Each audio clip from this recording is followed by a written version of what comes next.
जैन, हम आज बात करने वाले हैं what is range in combat और self defence, how many types of ranges in combat और सेल्फ डिफेंस, और उनके एक एक पार्ट को बहुत विस्तार से डिकोड करेंगे और बहुत विस्तार से समझेंगे। ये मैं वीडियो बहुत लेमन लैंग्वेज में बना रहा हूं, एक बच्चे की तरह आपको समझाने की कोशिश करूंगा, क्योंकि अगर हम बहुत कॉम्प्लिकेटेड कॉन्सेप्ट्स अगर बहुत इजीली नहीं समझा पा रहे हैं एक बच्चे की तरह, तो कहीं ना कहीं हमारी टीचिंग्स में गड़बड़ है और हम देने की इच्छा नहीं रख रहे हैं। और सेल्फ डिफेंस वैसे भी एक 7 साल के बच्चे से लेके बुजुर्ग तक की जरूरत है, तो मुझे ऐसा लगता है कि ये चीजें जितनी सरल हो उतना अच्छा है, तो मैं बहुत ज्यादा सरल करने की कोशिश करूंगा। तो अब हम आते हैं, what is range in self defence. Range is the distance between you and your opponent. Basically range का मतलब होता है आप और आपके ओपोनेंट के बीच की दूरी को हम रेंज बोलेंगे। क्लियर है? अगर इसे मैं और आसान भाषा में समझाता हूं, अगर आप ए हो और आपका ओपोनेंट बी है, तो ए से बी की दूरी, उसको हम रेंज कंसीडर करेंगे। ये ज्यादा भी हो सकती है, थोड़ा सा कम भी हो सकती है, बहुत कम भी हो सकती है, एकदम पास में भी हो सकते हैं ये। It's determine which attacks, defenses and movements are effective by controlling range. You control timing, angles and the fight's outcome.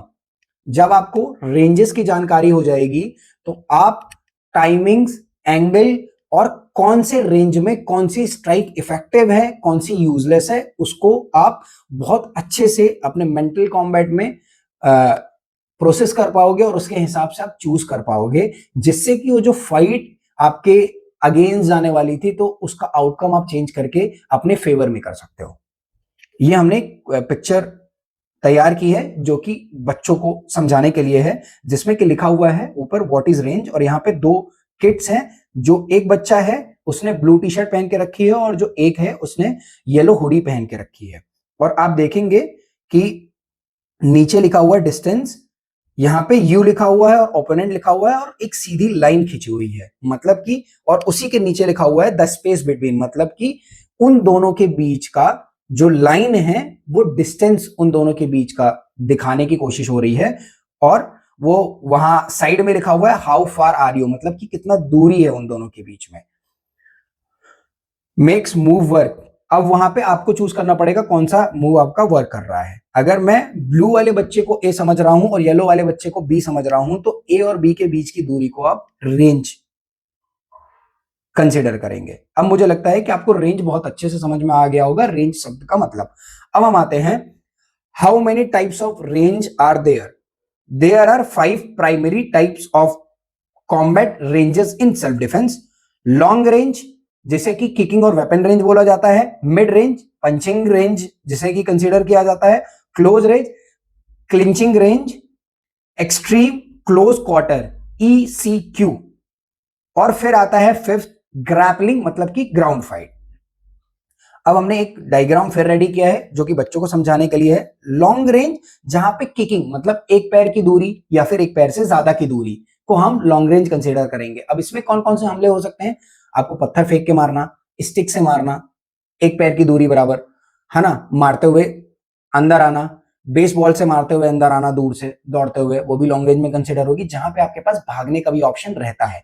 Weapon range इसलिए बोला जाता है क्योंकि इसमें फायर आर्म्स, स्टिक्स, शॉट्स, ये सब आ जाते हैं। अब हम आएंगे मिडिल रेंज, वो पंचिंग रेंज होती है, मतलब कि एक हाथ की दूरी। जैसा कि लॉन्ग रेंज में आपको कम से कम 2 से 4 हाथ की दूरी, एक पैर बराबर दूरी की कम से कम जरूरत होती है, वहीं पे मिडिल रेंज में आपको एक हाथ की जरूरत होती है, जिसमें कि जैब, क्रॉस, जैसा कि आप बॉक्सिंग में देखते हैं। क्लोज रेंज में अब हम आएंगे तो क्लोज रेंज में थोड़ा सा मिड रेंज से अंदर आते हो, अब जहां पे आप एल्बो, नीज का यूज कर सकते हो। उससे ज्यादा क्लोज अगर आप आते हो तो फिर सुपर क्लोज इसमें लिखा हुआ है, और इसी को हम ECQ, एक्सट्रीम क्लोज क्वार्टर, जो कि 4th नंबर में था, हमने इसी को पढ़ा था। अच्छा, इसमें क्या होता है, आप इतने पास आ गए हो कि आप एक दूसरे को काट सकते हो, आंखों में उंगलियां डाल सकते हो, जिसको कि आई गाउजिंग बोलते हैं। ग्राउंड रेंज मतलब ग्राउंड फाइट। ये स्ट्रीट सिचुएशन में सबसे ब्रूटल सिचुएशन है, जो कि आप जमीन में गिर गए हो। और आपको समझना चाहिए कि देयर आर 5 रेंजेस, जिसमें कि अगर आप लॉन्ग रेंज में भी आ गए हो तो आपसे कहीं ना कहीं कुछ गलती हो गई है, क्योंकि आप प्रॉपर सिचुएशन अवेयरनेस में नहीं थे।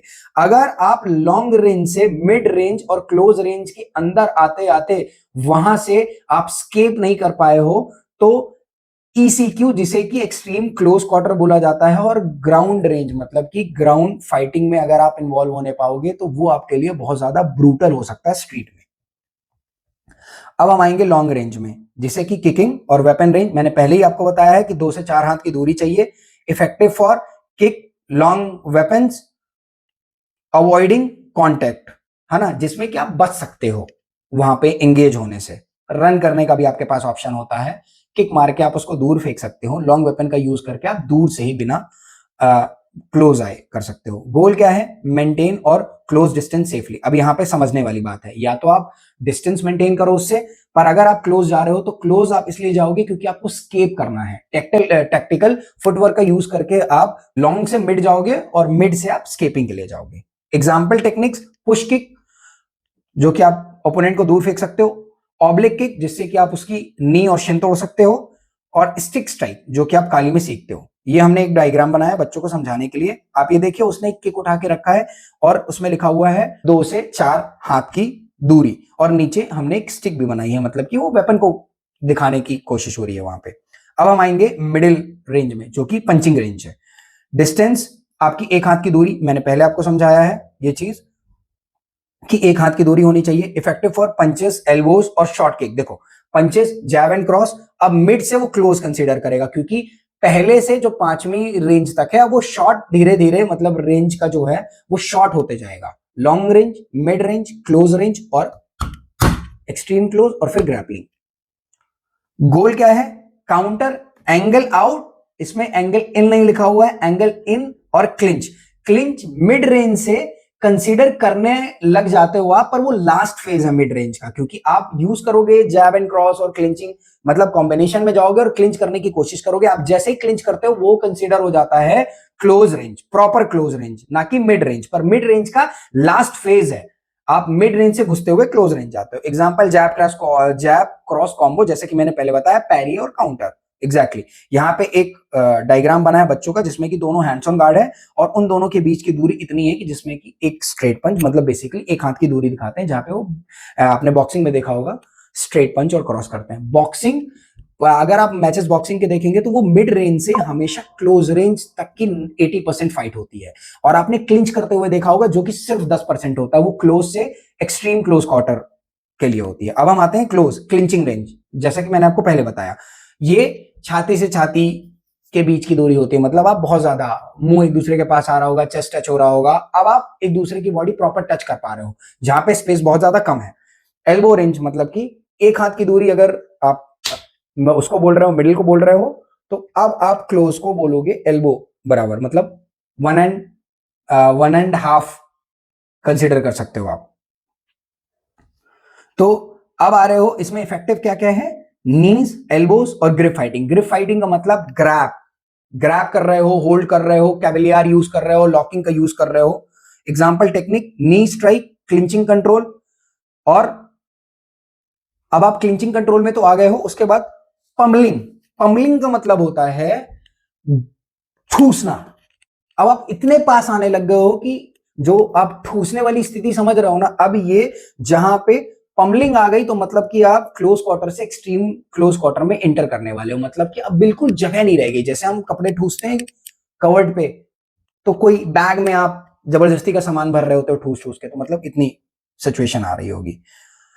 अब हम आ रहे हैं फोर्थ में, extreme close quarter. Face to face, neck contact, मतलब कि आप जब आप फेस टू फेस आते हो, जब भी ECQ में आओगे आप, तो आपके पास हेडबट, बाइटिंग, आई गाउजिंग के ऑप्शंस होंगे, क्योंकि जगह कम होगी तो उस हिसाब से आपको स्ट्राइक, आपके मोमेंटम्स, जो बॉडी मूवमेंट्स है वो बहुत कम वहां पे वो हो सकती है, पावर ले सकती है थ्रू फुल बॉडी वेट जो टर्निंग होती है उससे, क्योंकि जगह नहीं है तो आप पूरा बॉडी वेट अपना टर्न कर नहीं पाओगे और पावर नहीं ले पाओगे। तो इसीलिए एकदम एक्सट्रीम शॉर्ट स्ट्राइक्स का, जैसे कि हेडबट, है ना, आई काउचिंग, बाइटिंग, इन सब का इस्तेमाल कर सकते हो।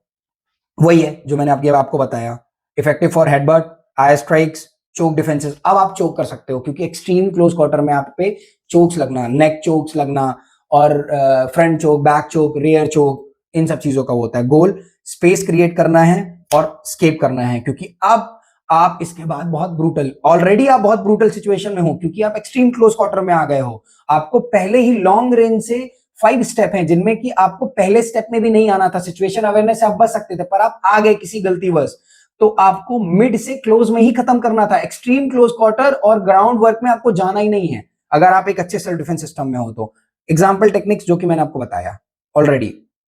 अच्छा, थ्रोट पुश में जो हम एजुकेशन स्टॉप यूज करते हैं वो मिडिल रेंज स्ट्राइक है, तो उसमें आप स्ट्रेट मोमेंटम का यूज करते हो। पर अगर एक्सट्रीम क्लोज क्वार्टर है तो आप डाउनवर्ड मोमेंटम का यूज करोगे, और कुछ प्रेशर पॉइंट्स होते हैं जो कि आपकी एक्सटर्नल इंटरनल जुगुलर वेन को ब्लड सर्कुलेशन और ऑक्सीजन सर्कुलेशन ब्रेन तक पहुंचाने से रोकता है, जिससे कि वो ब्लैकआउट हो सकता है और कुछ देर बाद उसकी मृत्यु भी हो सकती है। पर ये बहुत ट्रेन्ड लोग ही कर सकते हैं। हमने एक डायग्राम बनाया है बच्चों को समझाने के लिए, जिसमें कि एक बच्चा दूसरे बच्चे की आंख पे उंगली डालने की कोशिश कर रहा है, जिसके नीचे लिखा हुआ है एक्सट्रीम क्लोज क्वार्टर।